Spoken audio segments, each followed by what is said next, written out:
Boogie at all at this point? Like, was he still coming upstairs? Because like, what changed if you Yeah. coming upstairs making the beats? Like, was one day you not making beats? Like, that's what I'm trying to figure out. Oh How yeah. how So did that transition happen? How did the project come out and you in the house every day?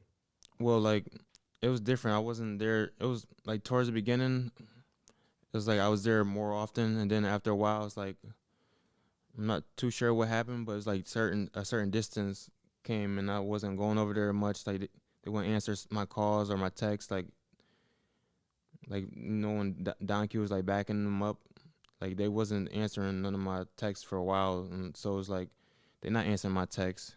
This lawyer is shitty. I don't want to be in school. I'm not getting no money. So now I'm just like who can I call on type shit. Okay, so that's when you okay, and so you start going outside, and so this is what 20. So what year we in at that point? We're like 2019. Now like 2017 going to 2018, because 2018 is when like the end of like it's like October 2018 is when my contract was ending. It was October or November. And you at this point you're thinking like, yo, this is and you're thinking at this point like, yo, okay, 2017 to 2018. You're thinking so you in college yet? I'm still in college. You're Yeah. still in college, and so all of this is still happening while so you're like Yeah, everything happening in college. in college, and so you're like, okay, I need to get money outside. I'm not with the Yeah. like that no more. Um, and then so what happens? So you guys just start distantly. You just go a distance from there. Yeah, it would be like I reach out, they won't reach back for a few weeks, and then like randomly they'll be like, a QP be like, "Yo, bro, I'm gonna hit you." You don't hit me. It'd be another cycle of 3 weeks, and it just keep happening. And after a while, I'm like, I'm not nobody keep reaching out. And like Don Q said, he used to reach out because like my beats was doing shit for him. But after a while, I was like, I'm done with the whole label. Like I don't want to work with nobody no Was more. so that's what I was gonna say. So Don was hitting you up after Yeah, he this. Though. was. Don was trying to be real. Yeah. Like you could say Don was a real nigga though. Yeah, I was sending him beats. Like every project, I was on his tape sending him beats. But then after a while, it was a point where he wasn't responding either. Like he not safe. But if for majority, yeah, he was reaching out. We was sending beats. But then there's just like some random point of time where everybody started changing. Like But like Trap Manny make R&B, so you wasn't making beats with Trap Manny. now we would be in the studio when he first came to the label. Like we'd be in the studio and be making beats for him. Like, but it's like he never Yeah, ever did anything with them. yeah, I know what you mean. Yeah. So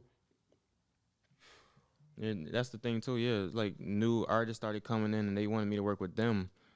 And it's like I'm really here for Boogie and like Don, but it's like new artists like, hey, yo, he nice. He from the town, bro. Like cook something up for him. They trying to give me like the newcomers so I can like kind of help them pop. But I'm like I want to work with Boogie and Don. but yeah, you're saying is that they wanted you to do this stuff, but they weren't giving Yeah. you. Mm. And you're saying is they wanted you to do all the new stuff, but you're not getting no Boogie Yeah. or Don None stuff. of that. After would you say there was a point where you stopped getting Don stuff too? Yeah, there was a point. I'm not too sure, but there was a point. Like me and Don was always working. Like, but then yeah, things Because just you made changed. some money with Don songs. Yeah, I'm not sure how much with royalties because like that his conscious music is like an audience for like Boogie's is more like mainstream. Like so like the advances really was helping me during that whole time. How did they tell you the advances work? For those who don't know, Hmm. how did they go? So it's like you ask for a certain price, you get that price, and like I guess that's supposed to help you for a certain amount of time. You gotta recoup it, and it's good because these advances was never too crazy, so I was able to recoup it with the big songs that I make that I produce. So what would you ask for in advance, like on the Drake song? So on the Drake song, I think I did 2,500. You got a $2,500 advance. Nah, Yeah. like cause my thinking on it was like, yo, this is an opportunity. Like me just being associated with Drake is like bigger than like how much I'm asking for it. Like if I ask for too much, he can go to any other producer. He can be like, all right, you asking for too much. Next producer, So that's where my mindset was at. Like, yeah, that's where my mindset was at. Like, I could have definitely been like, yeah, 10K, like, but he could have just been like, nah, we don't need them. Like, let's get another producer, and So then if that you were whole getting $2,500 advance for the Drake, yeah. what would you ask for a Don?